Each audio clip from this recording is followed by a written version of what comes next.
Yo, what up, everybody? It's your boy Fitzmonk TV here, aka Lauren33. I'm back with another video on the channel for y'all today. And today, I got a nice little topic for you. And I want to give credit to my boy Bra21 Vine 31 on Twitter for giving me this idea. Today, our topic of discussion is going to be, why does Vegeta get possessed so easily in Dragon Ball? Alright? As of this video, we just had Super Dragon Ball Heroes episode 9 come out, and then in that episode we saw Oran, the artificial Tuffle, take over Vegeta's body. All right, and basically this is marked the fourth time in Dragon Ball where we've seen Vegeta be possessed, and it happens so much. And honestly, I don't like when it happens, since we've seen it happen so many other times in the series. But it does bring up a nice little conversation we can have on why Vegeta does get possessed. Alright, so the four major times that Vegeta was possessed in Dragon Ball was probably the most notable was in the Majin Buu arc, when Vegeta was possessed by Babidi's magic, aka Majin Vegeta. Number 2, Dragon Ball GT in the Baby arc, when Baby not only took over the human race, but he took over Vegeta's body, aka Baby Vegeta. Here we have, we can call this fake Vegeta, purple Vegeta, duplicate Vegeta. This was, part of Dragon Ball Super episode 44 through 45, I believe. It was at the end of Dragon Ball Super episode 44 when Vegeta had his body and his power, taken over by that weird water on that planet. If you guys remember, this took place after the Universe 6 versus Universe 7 tournament. And the most recent one, from Super Dragon Ball Heroes episode 9, when Oran takes over Vegeta's body. I was joking, this is the closest Vegeta will ever get to Ultra Instinct, but we'll get to that. So first up, we're gonna start with the most notable, the most known in Dragon Ball history, Majin Vegeta. All right, this happened when Babidi, saw, and remember, if you guys remember, early in the Majin Buu arc, we saw Goku, Gohan, Vegeta, and the Supreme Kai at the time. They're going through Babidi's spaceship because they're trying to find Majin Buu because they want to destroy him before he is unlocked from his pod and is reborn to cause havoc in the universe. All right, so basically what happens is, Goku, Vegeta, and Gohan, they have to go through stages of the ship. They get closer to Babidi, and after Gohan fights the boar, Vegeta gets pissed, alright, because he believes that Gohan is not trying, alright, or it's not that Gohan's not trying, it's that Gohan's not as strong as he was during the Cell Saga, and he's disappointed. He feels like if Gohan was at his full strength, if Gohan had not stopped training, if Gohan had not got soft, that he would be able to defeat the Bora easily. And Vegeta gets pissed that Gohan has gotten weak in the times of peace. So Vegeta's getting more angry because he believes that he could take out the Borat with the snap of his fingers way quicker than Gohan can. And what happens is, this leads to Babidi manipulating Vegeta and basically taking over his body, and then hence Majin Vegeta is born. But we later find out, when Super Saiyan 2 Goku is going up against Majin Vegeta, that basically Vegeta let himself get possessed. He let Babidi take over his body because he believed that was needed to reawaken the evil that was in his heart and let him become that evil person once again. He also believed this was the way that would close the gap between him and Goku's power, because during the 7 years of peace between the Cell arc and the Buu arc, Vegeta, Goku had been training. Vegeta had gotten stronger than Gohan was during the Cell games, but he still believed that Goku was stronger. Remember, at this point too, Vegeta, or Majin Vegeta, he did not yet know that Goku had Super Saiyan 3. Alright? But you guys remember, Majin Vegeta and Super Saiyan 2 Goku were on par with each other. Alright? They were exactly the same strength. This is my favorite fight in Dragon Ball history, Majin Vegeta versus Super Saiyan 2 Goku. But, in this scenario, alright, this was the first time Vegeta had gotten possessed. Alright, but the thing about it is, Vegeta let himself get possessed.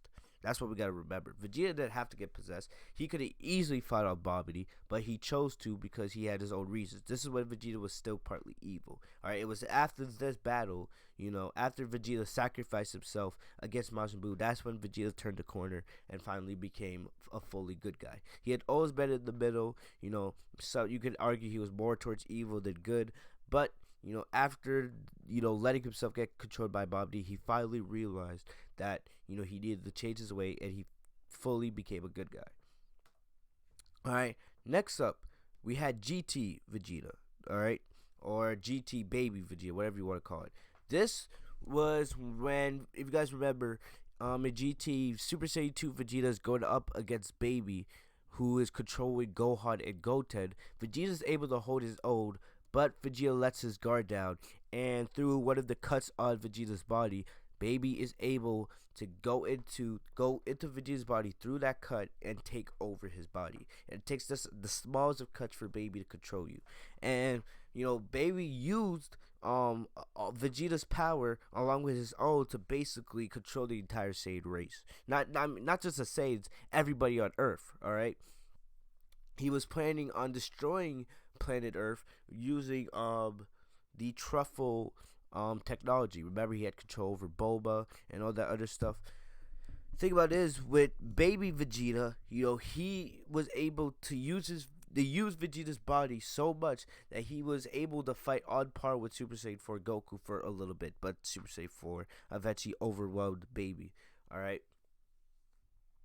Thing about it is, Vegeta had no control over himself here. Alright, it wasn't because Vegeta was evil or anything. Alright, it was because Vegeta had an exposed wound that Baby was able to take advantage of. Because Baby, I was reading an article today. Baby could have easily done the same thing to Goku. Alright, easily. But what Vegeta wanted, or what Baby wanted, he wanted to use a strong being for his evil desires, and he wanted to beat Goku. He didn't want to take over Goku's body. He wanted to kill Goku to show off his own power. Alright. So the thing about this, well, with the first two, Vegeta was possessed in this scenario. Alright, or no, Vegeta let himself be possessed, and with this one, Vegeta, there was nothing he could do. Alright, he had an exposed wound.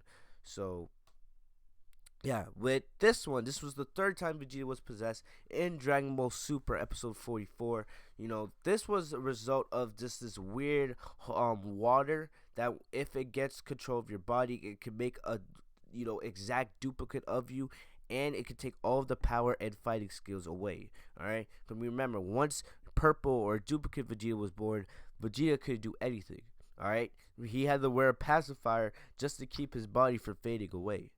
Alright, because when that water takes over you, it causes the original source to slowly fade away and out of existence. If it wasn't for Goku, or if it wasn't for Monaka, Monaka and Goku teaming up, basically, Vegeta would be dead right now. And, this copy Vegeta, this purple Vegeta, would be the actual Vegeta in the show, which would be weird. But, this was filler, really, but this was not a result of Vegeta being evil or anything. This could have happened to any of the characters. Alright. And this was Oran, alright, from Super Dragon Ball Heroes. Remember, in Super Dragon Ball Heroes episode 8, we saw the twins take over both Khalifa and Kale, and they did the same, and Oran did the same thing to Vegeta in this episode. Alright. So basically, just by going through Vegeta's mouth, I believe he entered Vegeta through his mouth, something like that. This was not because Vegeta was evil or anything like that. This was just, he just took control of Vegeta when Vegeta had his guard down. There's rumors saying that in future Super Dragon Ball Heroes episode, we might see something like this happen to Goku as well. Remember, we did see Goku get possessed in Super Dragon Ball Heroes episode 2. Remember, we had like evil Super Saiyan 2 Goku, because he had like Cubber's energy surrounding him, something like that. It was weird, but yeah. So if we look at these 4 versions of Vegeta, alright, what do we see? Alright, yes, they were all times when Vegeta had his body possessed or stolen from him. But let's be honest, none of these have anything to do with Vegeta really being evil. The closest thing we have to that is Majin Vegeta, alright? The main thing is Vegeta let himself be possessed here. Alright, because he felt like he needed to return to his evil ways, and he needed that to finally catch up to Goku. And both of those situations, both of those reasons were wrong.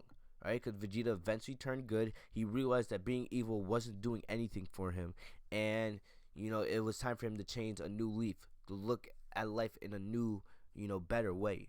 And also, the second way is he was nowhere close to catch up to Goku, because Goku had Super Saiyan 3.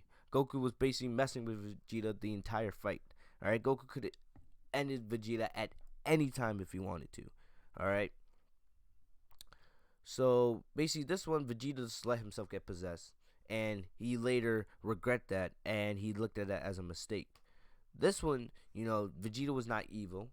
Alright, Vegeta just got possessed basically because he had a cut in his body. It could have happened to anybody.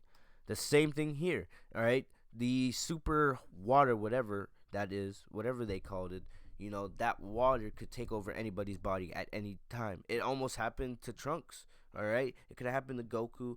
Or it could happen to anybody. And here, we saw Oran in just episode 8 of Super Dragon Ball Heroes do it to Khalifa and kill. So easily they could almost take over anybody's body if they really want at the end of the day. So the fact that Vegeta gets possessed so many times in Dragon Ball is not a result of Vegeta being evil. It's just the writers and directors feeling like it's an easy way out, to be honest. Right? Since Vegeta, when we first met Vegeta, he was evil. It's kind of easy for them to go back to, writing Vegeta being possessed or having Vegeta have his body stolen or something like that. It's easy for them because we knew Vegeta as an evil guy growing up, and he grew into this good guy.